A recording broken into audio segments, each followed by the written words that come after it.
welcome back to the Ruth Mac Fit Podcast. I am very excited today because it's not just me here today. I have a very, very special guest, a very good friend of mine who those of my generation and will probably remember. I kind of feel like talking to the youths of today might not remember, but I have Carrie with me.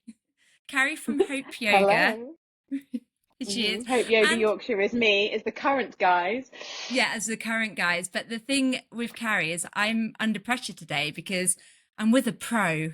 Because those of you who remember the Chris Moyles Show back in the day with Radio 1, Carrie was also known as Sportie Carrie or Camilla Sportie Ice, Carrie. I think. Yeah. Oh, we don't need to bring the rap days into this, though. Those are long gone, tucked under the carpet. I think I might be able to find a link somewhere for those interested. I'm happy to send it across. But Carrie, so briefly, Carrie has, and we'll go on and talk about this a bit more in a moment, but Carrie has created a couple of incredible yoga flows for the Ruth Mac Fit app. But I wanted to get her on, not only to introduce her because of that, but also because there's been a fair bit of change in the last however many years in your life as well. Carrie is Yeah. of a certain age, we all are, that change is happening, so she can appreciate that. Yep. And has 3 kids and so on. But let's go back to the beginning, Carrie, about how we met. I will never forget the first time I met you. I'm sure I was pretty forgettable. At all. I mean, Tom met you guys first? Briefly, I think I saw you through the kitchen window first. Yes. So And up in Yorkshire, I just moved to Yorkshire with my now husband. Carrie was up visiting her then boyfriend, now husband, Tom. And I remember Tom was going on chatting about his girlfriend and all sorts of things. And it wasn't until later I was in the supermarket, I was like, I wonder if that is Carrie from the Chris Moyles Show. And it kind of dawned on me, and we went to the pub with you in the evening. Those yeah, were the days. And those are the days, yeah. yeah, and the rest is history. We've been on many adventures. Yeah. And it was, Muddy, messy, some involving sausages. oh my, yes, there was a Do you sausage remember making. trying to make sausages? I remember it too well. There's a video of that somewhere. So Carrie Yeah, you and bring Tom, up Camilla Ice and I'll bring up the sausage.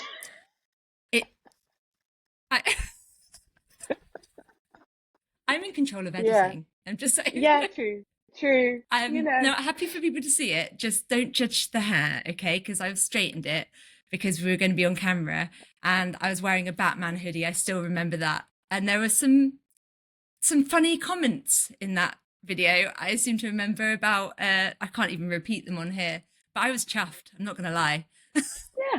Yeah, 2 girls making sausage. I mean, what's not to love about that? But the thing about that video, and a thing that is a real insight into Instagram versus reality, is we edited that video and Carrie talked about it at work, but it was so stressful. It was so stressful.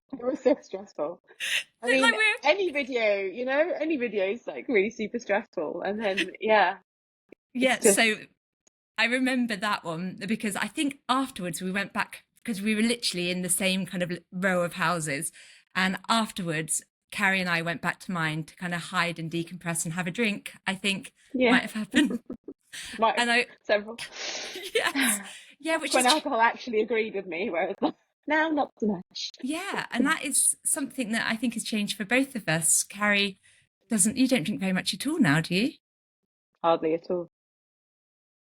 And I'm fine with that, actually. I feel so much better for it. And I might now and again if it's a special occasion, but I'm not even, I'm going to sound like not even bothered.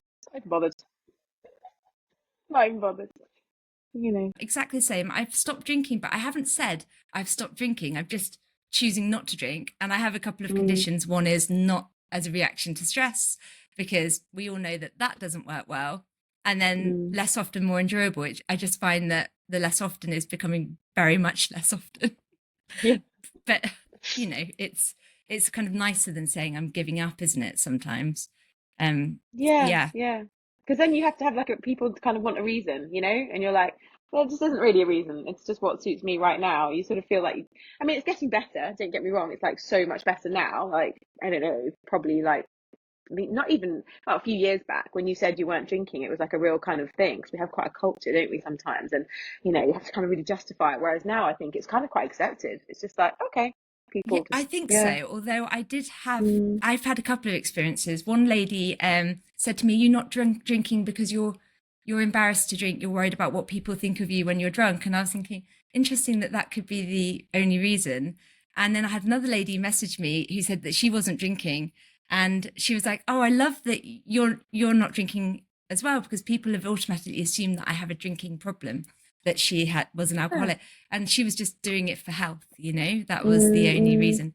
And it does, when we're going through these changes in midlife, it can make an impact. But this isn't a podcast about alcohol, No. although we could definitely talk about that for a while. This is a podcast about Carrie. And, I mentioned briefly that Carrie has created these yoga flows for us. That's because Carrie's had quite a career change. Yeah. Uh, in the last, when did you leave the Chris Moyles Show? That was when Gosh, Poppy was that was when born. Poppy was born. Yeah. So 2010. So I did it for like 5 years. Yeah. 5 years. And Yeah, then, yeah, 15 years ago now. So, yeah. yeah. And since then, you've done a range of other things, haven't you? But the main love that you have, and that's really, and you've always loved yoga. I think you've always Yeah, done I've it. always loved yoga. I've done it for a long time. I did it when I used to live in London, in Fulham. There was a studio just around the corner, and did all of that. Bikram was a thing back then, so I did various forms of yoga. But Bikram yoga was a bit of a thing, so I did that, which is good fun. It's good fun. It served its purpose at the time. Probably not quite so good for my body these days, but it was good at the time. Yeah, that was Andy Murray, talking to him. He was on about his hot yoga, so I thought, oh, if Andy Murray's doing it, I'll give it a go. I So mean, yeah, whatever the celebs are and it was doing. great. It was great. But yeah, I've always loved it and always just done bits here and there. And it's just something I've always come back to, like I've tried other things. I still run, so I do enjoy my running. But yeah, yoga's just something I've always come back to. I love it. I feel so at home when I'm on the Yeah, mat. It's just like, and I think that's why I love yoga so much. It's like you come to the mat with whatever. You don't have to be in any way, you don't have to be perfect. You can come completely knackered and still do something. You can come feeling really full of energy and do something. You can feel whatever you bring, you kind of work through it and do whatever you want. There's a style or a way of moving that just can help whatever you come to mat with. And it's like a warts and all. Just show up, do what you're you want kind of thing. you're so right. Actually, I was just thinking Yeah. about that. Strength training, obviously, I love, but there's always going to be that pressure to perform better. Same with running. I'm Mm. definitely enjoying my running more now that I am approaching it as like the goal is to feel better when I come back. But there can be that pressure to be as good as you were the last time. Whereas with yoga, that's not going to be the intention, is it? It's going to be No, no. I mean, every time I step on the mat, my intention is just to move. My intention is just to move. That is, for me, that has been the key thing. Like, I have a really busy mind, as you know. I'm quite a busy person. Like, we did just gonna wonder how this I'm just gonna be podcast. there. I know. It could be loud. It could be very chatty. We will have to rein it back in. We'll bring it back in because we'll fly off on tangents. And yeah, so it's just been the one thing I've always come back to. I have a busy mind, and when I get on the mat, I just move. I shift energy around my body. I can't think. If I'm having to think, it mainly comes back to which foot am I putting where, which hand am I putting where, what direction am I meant to be facing? Because if I have to think about that, my brain can't do all its other crazy busy stuff. So I have to just focus and focus on Yeah. me and like, what am I doing? And I focus on my breath. That's the real kind of anchoring through your breath. I love the fact that it's, it doesn't matter what happens on the mat, because, when you do something challenging, you can tell yourself when you're in a challenging situation off the mat, I can do this because I balanced on one leg yesterday. So I can do challenging things. And then, yeah, you can just tell yourself that. And when you wobble around it, like, it's all right. Life's wobbly. That happens. Today was a bit wobbly. Tomorrow will be different. Or, yeah, just, I will often do a balance as part of my warm up. And one of the reasons I love doing this, and I know that you've commented on a post that I've done about this before, is because firstly, if I'm feeling wound up or like active brain, which as you know, I suffer from, a busy brain as well. I find it really hard to balance if I've got that mindset where my mind's on other things and feeling a bit run down. It makes me center myself when I'm doing it. And then it almost prepares me mentally and physically for my workout, because I'm having to concentrate on nothing else when I'm just doing that one-legged balance. And as we also know, balance is incredibly important as we age and go through life. If we're thinking about, strength training along with balance exercises are something that everyone should be doing according to the NHS, but most people aren't. And then they can help our future independence, if we're not falling over. It's so important. Yeah, absolutely. I mean, I joke in all my classes. I'm like, they laugh at me. They do think I'm a bit bonkers, but I just always say, right. every time we do every time I do a twist, or, every time we do anything, I'm like, this is nursing home prevention, guys. This is, literally, I'm going to cut to the chase here. If I can twist round and wipe my own bum for as long as I can, that is the aim. It comes down to nitty gritty. It really does. Basic human needs. If I can twist my body and wipe my own bum till I'm well into my 90s, yay. Well, I always think that about a squat hold, functional fitness. When you're out in the moors and you get caught short, you need to be able to hold a squat, Carrie. I'm telling you, it comes in handy in all walks of life. So yeah, I'm so with you on this. But I think sometimes it can be hard to think that far in advance. And I know that often people will feel like, I can't manage my strength training or full workout, so I won't do anything. And that's partly why I came to Carrie and was like, hey, hey friend, would you mind creating these flows for me? Because I thought actually it relaxes, helps us feel calmer in midlife, which is really beneficial. But it's also doing something when we might not feel like doing the things, or we don't want to notice that we have not performed as well.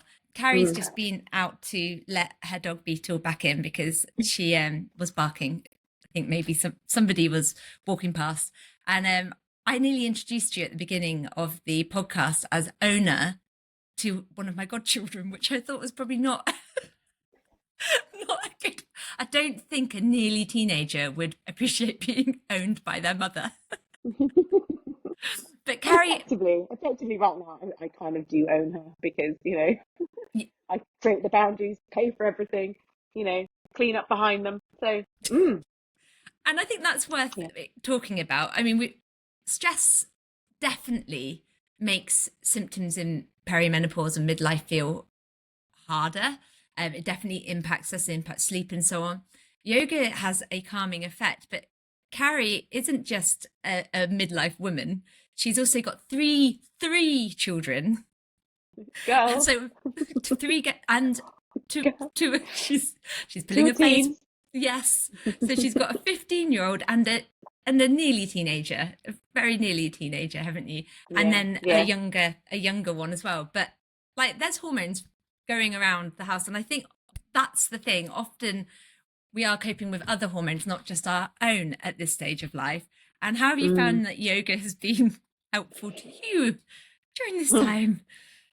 Well, I've definitely found that because I'm 48, so I'm going to be 49 in the summer. I think I've been perimenopausal for a really long time before I even realized definitely what was going on. So, but yoga's just helped so much. It just keeps everything calm when I feel really, it's mainly the breath techniques I can use if I feel like, I have suffered with anxiety in the past, but it's definitely worsened now during sort of perimenopause, menopause, and the sleep deprivation certainly contributes to that as well. It's like everything's just feeding into this melting pot of, I want to say chaos, but it doesn't have to be chaos. Just everything kind of feeds into each other, and it's sometimes it's really overwhelming.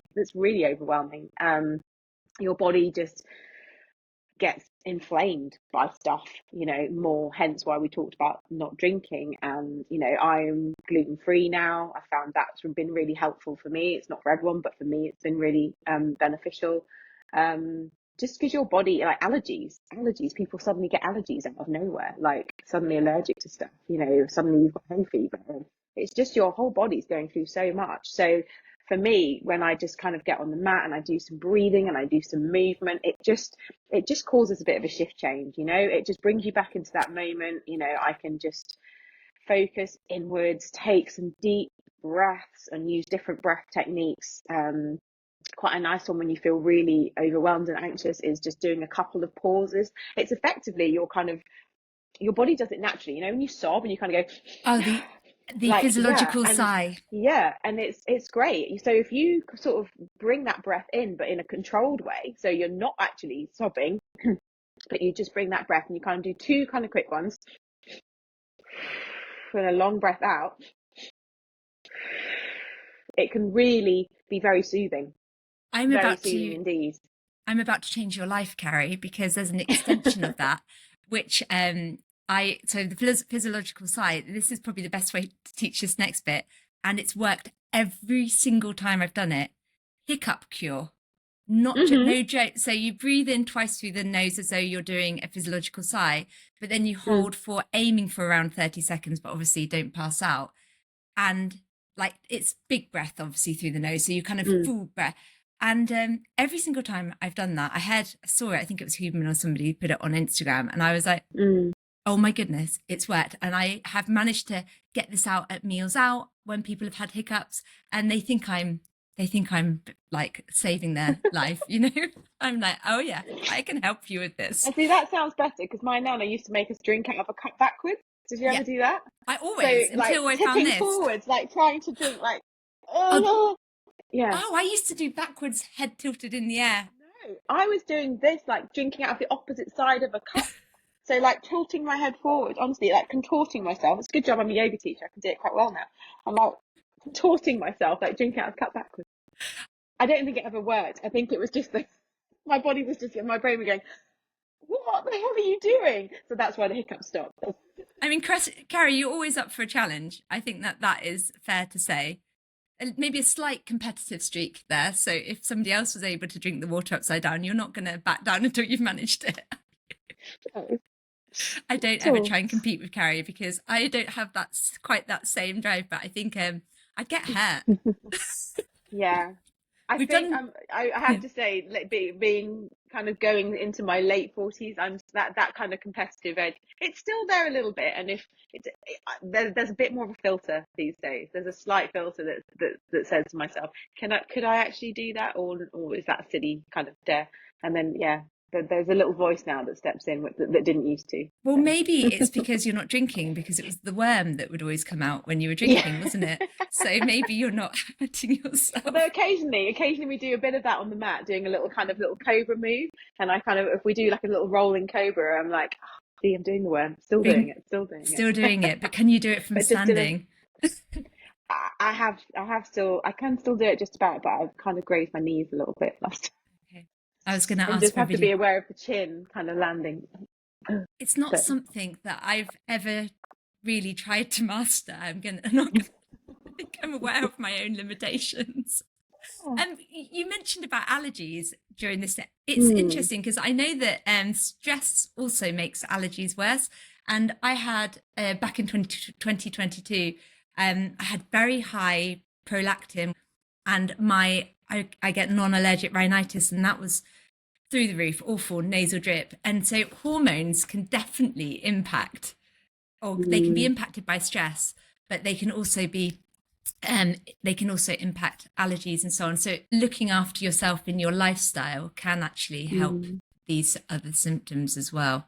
Because it can be easy to feel that you're out of control when you're going through it, can't it? I've got like watery eyes at the moment. So I've got watery eyes. That's everything else I'm kind of sort of managing well, but the watery eyes is like a really weird thing. I think it's because I've read a bit about it, and it's to do with the fact that the eyes are kind of drying out in a way, so that your eyes then start to produce more or something. Oh, that's and annoying. The consistency changes as well. So it's quite salty. So sometimes it gets like sore around my eyes and stuff. So yeah, it's just, you're crying. I'm trying to figure out a solution to that. Yeah, basically. And it kind of, it goes a bit like crusty, because you can feel it like salty around your eyes. like, because Do they're you just find constantly it altering. when you're running that's worse then, with the cold wind and? Yeah, definitely in the colder weather it's worse. But it's like it's all the time, and the girls they're like, "Mummy, are you crying?" No, it's just my watery eye. Oh my, A lot of the yeah. time it's like, I want to cry. Yes, yeah, I want to cry, but I'm You're holding making it me want in. to cry, but no, at the moment this is just my watery eye. I So mean, yeah. yeah, it's life of teenagers. Before we came on here, sorry, I've just managed to do something to my hair.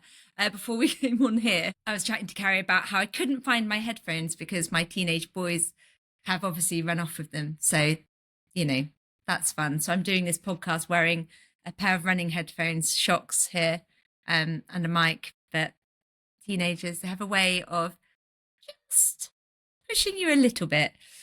So I opened up the yoga flows. Carrie had to send them old school through the mail to me because they were quite large files, weren't they? But the yoga flow she's created, there's a morning one and an evening one.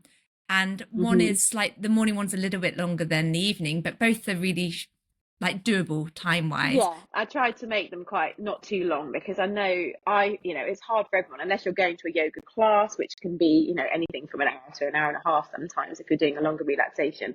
It's hard to fit the time in, and I think at our age, you're trying to do everything on you. It's another thing of like, well, I've got to keep myself mobile, and I've got to keep myself strong, and I've got to keep myself, fit. So I need to possibly do a bit of cardio, a bit of weight, bit of mobility. It's like trying to fit all that in, and you don't want to create, we are under enough pressure as it is. So you don't want to be like thinking, oh, it's another thing to fit into my day. So I thought, well, I'll keep it quite short, just do quite a simple morning one, just to kind of wake yourself up, get the joints moving, just to kind of start to energize yourself, wake yourself up after you've been asleep, so that you can just feel kind of ready for your day, just to go off and go, yeah, I've worked everything feels nice and strong, and switched everything on.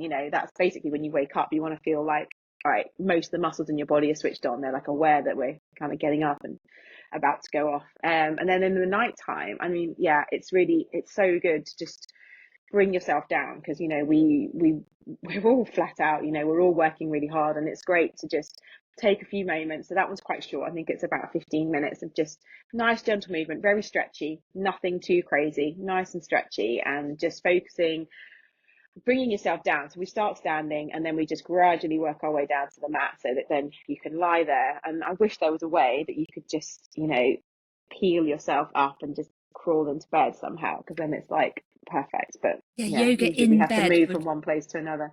Yeah, I mean, some of the stuff you can do, some of those stretches that are on that bedtime one, you can just lie on your back in bed, and just take one knee across the other side, have a little stretch, like in a little twist, and then the other way. You can do stuff in bed. Absolutely.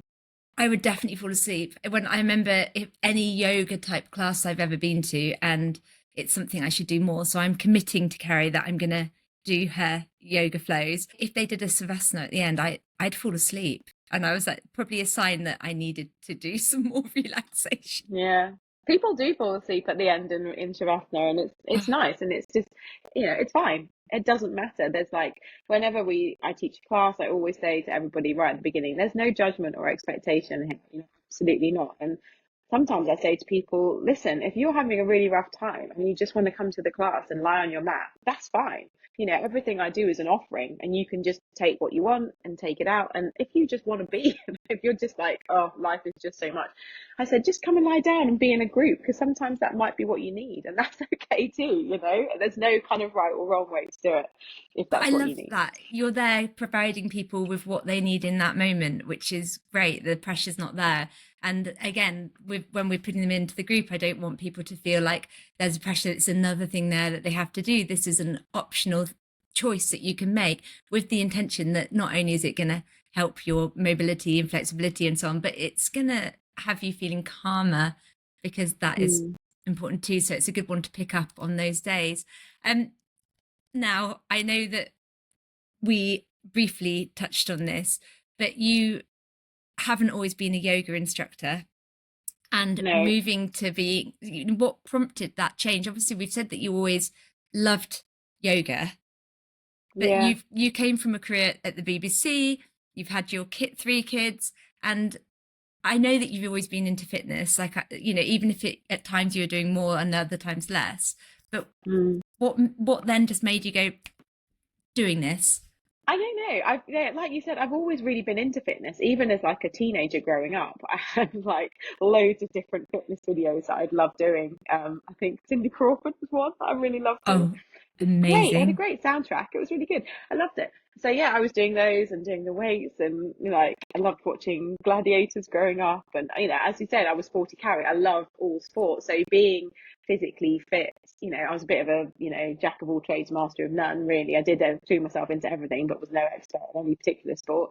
But I just loved it, and it's so important for me, and I know for the kids as well, that like I want to model to them like how important it is, like just keeping yourself fit, just being healthy, but in a strong way, you know, particularly having girls, you know, I want to be modeling to them that you know, I eat well and I'm strong, you know, I'm not particularly worried about other things, you know, like how I look, or, you know, and there's a massive thing. I think there was quite a big study that talked about for girls, they worry so much about how they look when they do sport. It's like, but that never factors into the boys' head. Like they don't think, how do I look? Whereas a girl will think, how do I look when I throw this ball? How do I look when I, you know, it's hard, and that's really heartbreaking. And yeah, And it's it's, just, I want to kind of model to them that that doesn't matter, you know, try not to let that matter. You just enjoy yourself, move your body. It doesn't matter what form you choose, just move your body.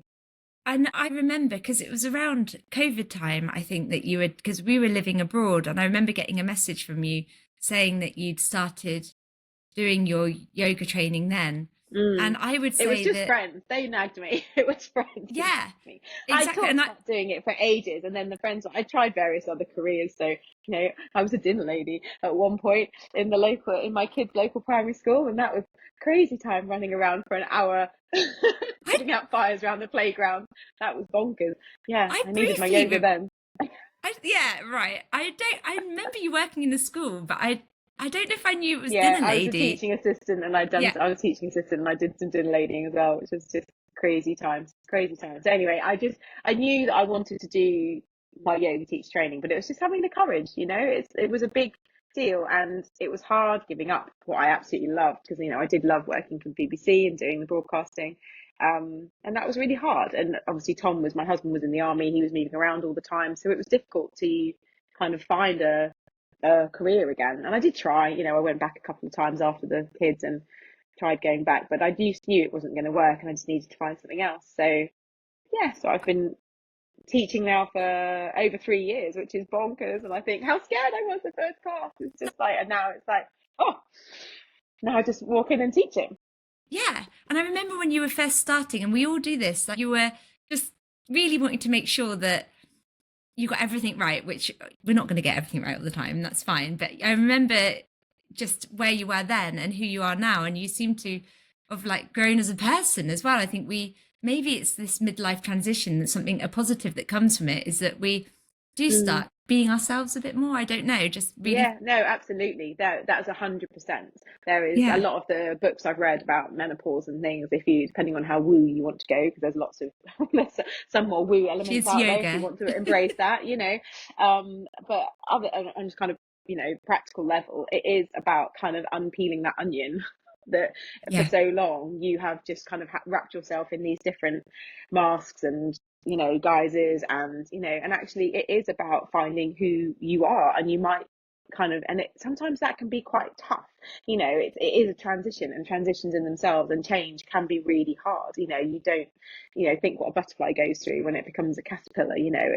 It's not an easy transition. And yeah, you kind of, I think, definitely think it is like going through this time, it's finding about more who you are and what you want and who you want to be. And yeah, definitely, there's definitely an element of that. I think we just Definitely. get swept through life in our 30s. And for Mm, me, so far, I'm nearly 43. I'm only 42 at the moment. But I feel like my 40s has been my favorite decade yet, because I feel like I know exactly what I want and feel like mm, I'm still changing. We're always changing, and it's a good thing. It's positive. And maybe that's partly because the kids are older, but I do think that, you know, you aren't making choices just to please other people at this stage. You haven't got the energy for that. And what I love about your approach to yoga teaching is I would not cope with a yoga teacher. And this is, I couldn't have asked a yoga teacher like this. Sorry if any are listening, to come into that, is that you're not somebody that's, you're kind of normal. I mean, I'm saying that in a loose way because obviously she's friends with me and I don't have any completely normal friends, but me included. But I mean, as in, you're not there going like, we need to just all be super chill all the time and never let stress ever bother us. You know, No, you're normal. that's not real life. It's not real life, you know. And it's hard because especially being a yoga teacher, you think, crikey, you know, everyone must think that I'm totally zen at home, that I never shout at my kids, that that I never swear or never get stressed or angry and all that kind of thing. It's like, I totally do. Like It's every potty single mouth. day. Why do you think I do the yoga? I need it, you know. Have you met my husband? Yeah. That's why I need the yoga. Yeah, I love him dearly, but yeah. Anytime when Tom and Carrie are staying with us, there's a phrase that my husband will always say to Carrie if Tom is saying something that's maybe controversial. He's like, hit him with a chair. Hit him with a chair, Carrie. With a chair. Yeah. And that's kind of always what And I don't hit him with a chair because I do the yoga. Yes. Otherwise, imagine what Carrie's life would be like now without yoga. If I didn't do the yoga, I mean, does Tom do yoga? He does. Yeah, he does. He joins me sometimes. He loves it. Amazing. No, he does. Yeah, no, he does. And the kids do it as well sometimes. I'm kind of getting them involved. And well done. That's great. Yeah, not all the time, because they're just, they'll come and do a bit when they want to. But, they get involved. Perhaps there's a few things that I think and men I need to do more yoga because there's still like this real stigma of men not doing yoga, particularly obviously in India. It's like it was always like a male dominated arena, but since it's been kind of appropriated over here into the Western world, men don't seem to do it as much, and they should because they need it. I think there's a whole thing, isn't there, in so many areas of life in the Western world, is that it's like men should be manly and they see those flowy type exercises as not being it, but it's so important. I mean, I do know men. Yeah, I've got quite a lot of men who come to my classes at the gym, and I love them for it. I'm like, yes. Exactly. And then there you go. If you're in my app doing Carrie's yoga flows, do it with your husband or your sons, as well as your daughters and your sisters and whoever else you might be doing it with, because it is nice. And like I said, I'm going to be doing these. I'm holding myself accountable to you. And it complements everything else. That's the nice thing. Like, you don't have to be just, doing yoga. The yoga just complements everything else that you do. It will help with your strength training. It will help if you're a runner. It will help if you're a cyclist. It will, just in every way, it just adds another level of just helping the body. I should really be using some yoga in a minute. I've got tight calves and a tight glute today, and so I brought in the massage gun from inside, and I was like, I'm just going to sit and but actually I should probably do one of Carrie's yoga flows. Yeah, I'm just going to say, I'm glad you've shown me that that's what you're doing. Because if you were sat there and all I could hear was this, I would worry. Should I turn it on? Hang on. Could you hear that? Yeah. There we go. It's a massage gun. It's a massage gun. Well, look, I know that Carrie is short on time in the sense that she is a busy mum, yoga instructor, all sorts going on in her life. And I'm hoping that it is lovely and sunny in Yorkshire, because is it nice? It's quite bright. It's not too bad. It's not too bad. Okay, because it is sunny here today as well in Devon. Firstly, we need to, before we say properly goodbye, where can people find you on, because I know you're on Instagram, but where will they find you? So I am on Instagram and Facebook as Hope Yoga Yorkshire. So Hope Yoga Yorkshire on both of those. And I just do kind of little reels now and again, and generally just add nice things to my stories just to kind of give people a little uplift for the day. And that's where you can find me there. So sometimes you'll put things up and you will wobble and you'll be like, wobbles are fine, it's good. And I love it because it makes me, well, yes, she's a lot more flexible than me. But it doesn't make you feel bad about if you're starting and you're thinking, oh, I'm going to wobble, No. because even Carrie occasionally does, not all the time, but I fell occasionally. over teaching a class the other day. I fell over. It happens, you know, your balance can, and particularly hormones, but affect your balance. Sleep affects your balance. So, you know, it might, you might, and then one day you'll be fine, and your balance changes throughout the day as well. So you might wake up in the morning and be like nailing the balance, and then later on that day be all over the shop. There's so much that affects balance. So, and I always joke with people when they wobble, you're kind of getting a little core workout as you wobble, because if you bring yourself up right, you're like working everything to kind of go, whoo, make all these little adjustments. So you get a little mini core workout. So it's fine. When you're actually talking, if I'm doing something like a single leg deadlift as a strength exercise, if I'm talking while I'm doing it, then like game over. Concentrate on what I'm doing. If I'm going to stand on one leg, there's some concentration needed. I cannot wait. I've looked at the yoga flows, but I haven't done them yet because they only arrived in my, well, they were in my letterbox, I think, last night. Let's go old school, via the post and a pen drive. I love it. I love it. Well, look, I'm going to let you go, and we'll look forward. Maybe we'll have you back on again, because I'm sure that people will want to know more about the life of Carrie in the future. But on that note, we'll say goodbye. Thanks, Carrie. It was lovely. Take care, everybody. Bye.